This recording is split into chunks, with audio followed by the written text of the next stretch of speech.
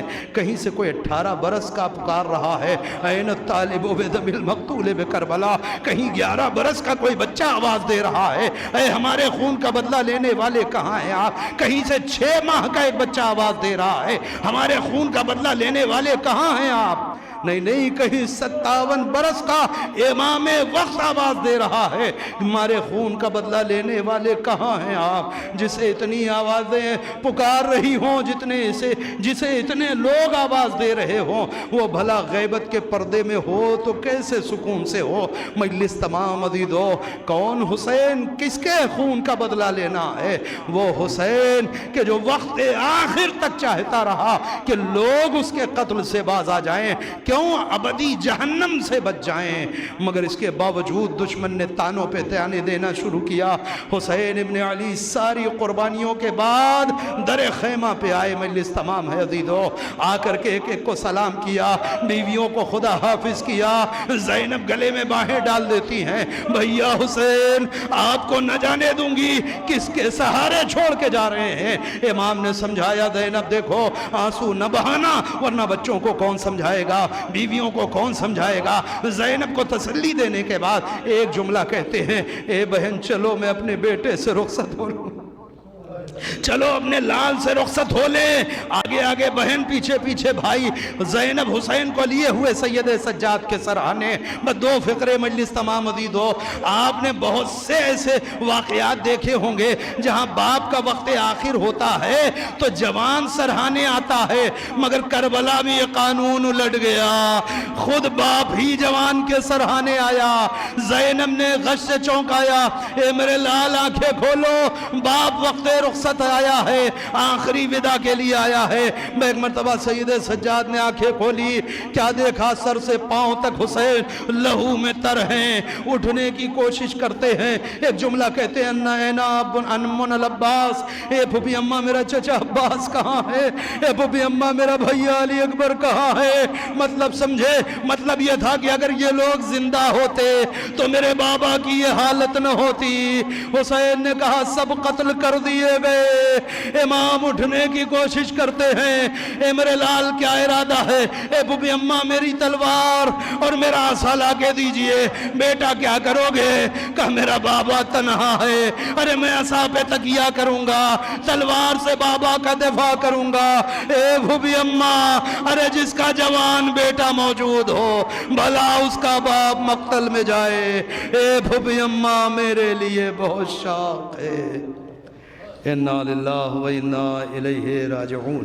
وسيعلم الذين ظلموا أي منقلب ينقلبون ألا لعنة الله على القوم الظالمين۔ بہرحال ہمارے اس عمل کو قبول فرما، ہمارے گناہ کبیرہ و صغیرہ کو بخش دے، ہمیں اس وقت تک دنیا سے نہ اٹھا جب تک کہ تیری والے محمد کی ذات ہم سے راضی و خوشنود نہ ہو جائے۔